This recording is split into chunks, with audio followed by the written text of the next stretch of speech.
coach. I heard a shot.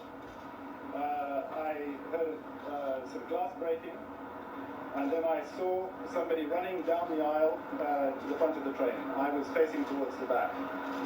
I then stood up to see what was happening. I saw a man with what I think was an AK-47. Anyway, it was some kind of a machine gun or submachine gun. So my first reaction was to sit down and hide. Then I heard one guy, American, say, "Go get him." And I heard another American say, "Don't you do that, buddy," or something like that. I think that was it. So then I decided that perhaps it was really the only time or only chance was to act as a team and try to take over the terrorist. Well, I suppose he's a terrorist. And so what I then did is I jumped up, and I was actually the fourth person to begin working on the terrorist. The other person who was there before me was Anthony Sadler, who is the student.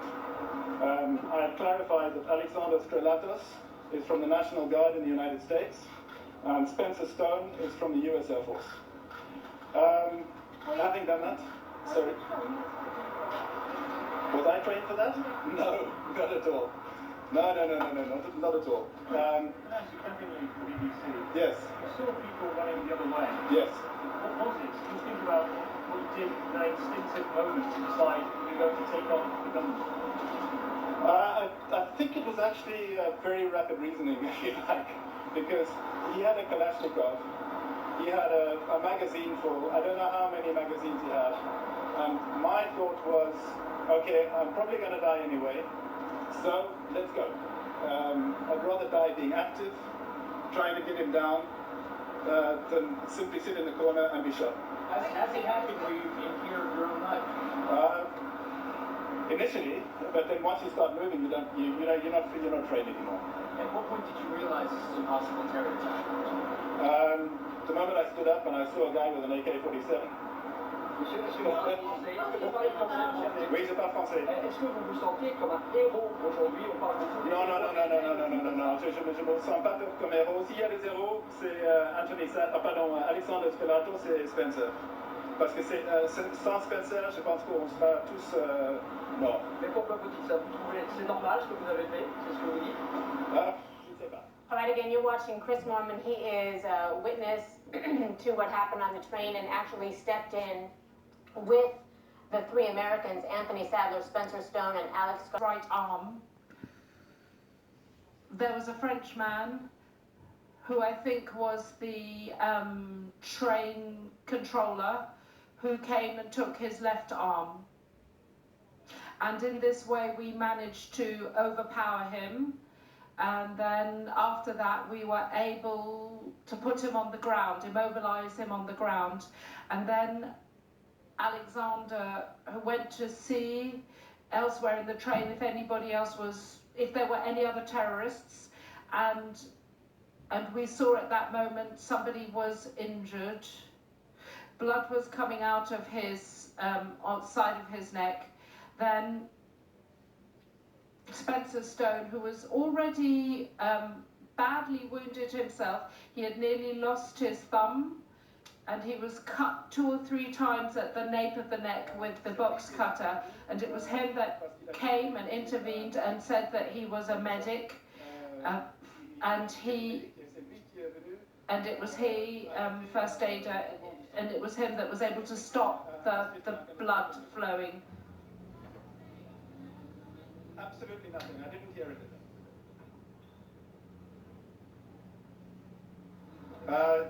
The train staff were not in the wagon with us. They ran up the aisle, but I really must salute the courage of the French train driver who was actually sitting in the road just next to me.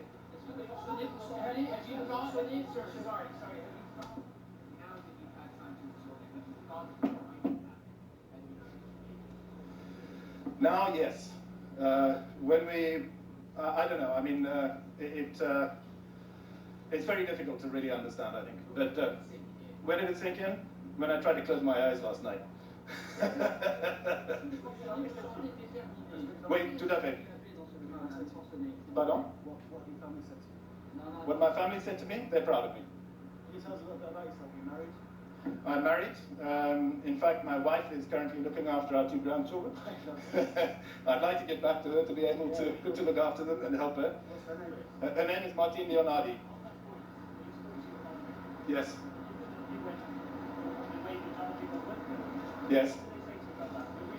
I don't really know. I haven't really spoken very much to them. I've just been able to. I want to deal with that privately. Yeah.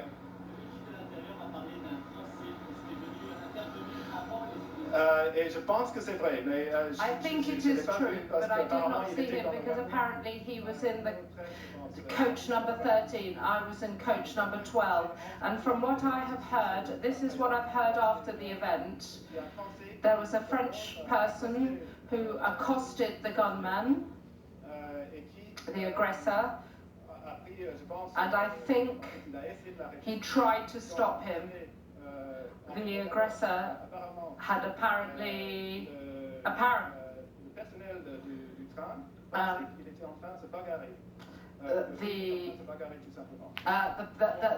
personnel on the train thought just they were fighting together, this Frenchman and the aggressor, and at this point the aggressor took out all his weapons and his arsenal, and that's when he went from coach number 13 to coach number 12. In my opinion,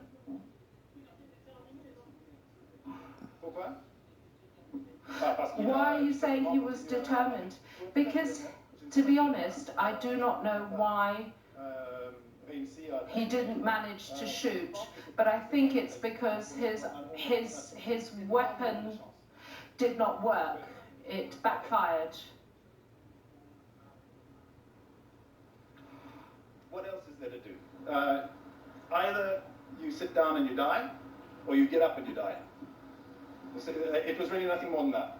I mean, we've seen enough of these kinds of attacks to understand that they will kill everybody once they get started.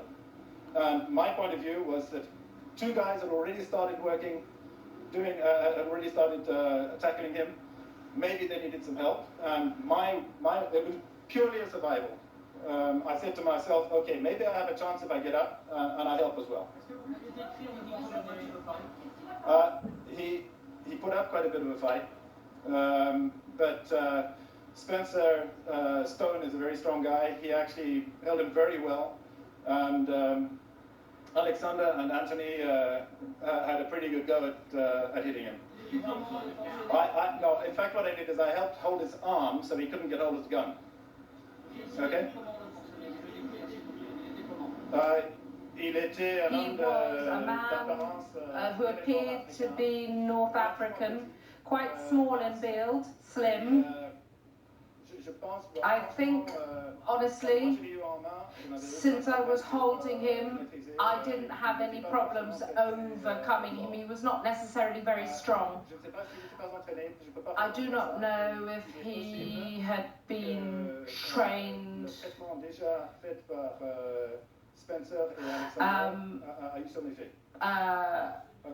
Let's just say the way that Spencer, the 2 Americans, had a go at him, he could not do much more. I just want to go home. All I want to do is go home now. In fact, frankly, what do I want to do is go home and spend some time with my family.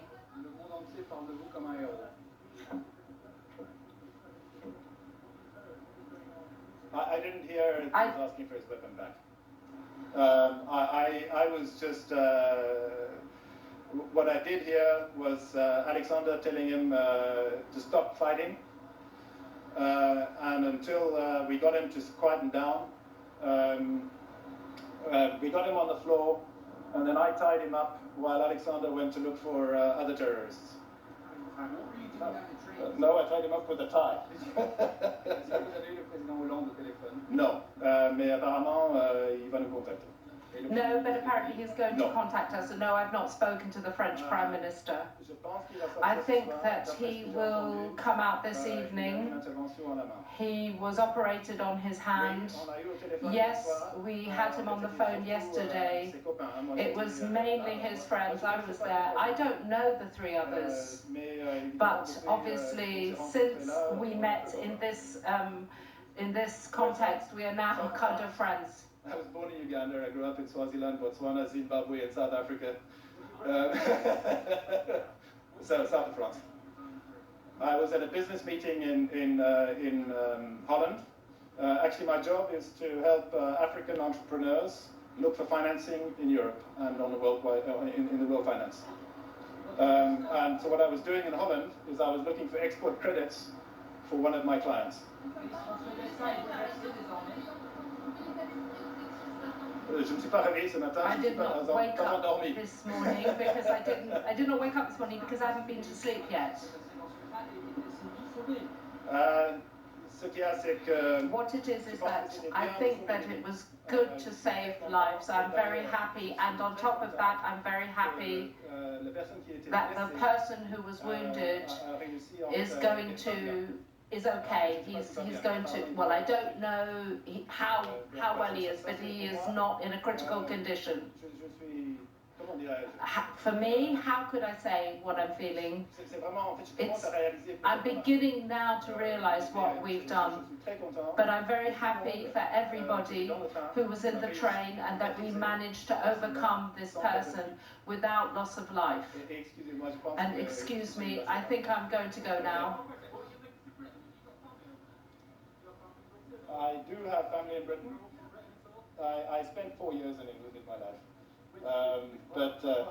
Which part of Britain? London and Reading. I went to university in Reading.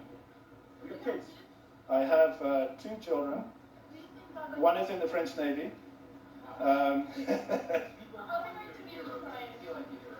Not really. I feel like anybody else who faced with the same things, I think, might actually act in the same way. And I think if you'll excuse me, I think I'd like to leave it at that. Okay, guys? Okay, thanks very much. No, I don't have it with me. Well, extraordinary detail there. Hello, everyone. I'm Frederica Whitfield in the news.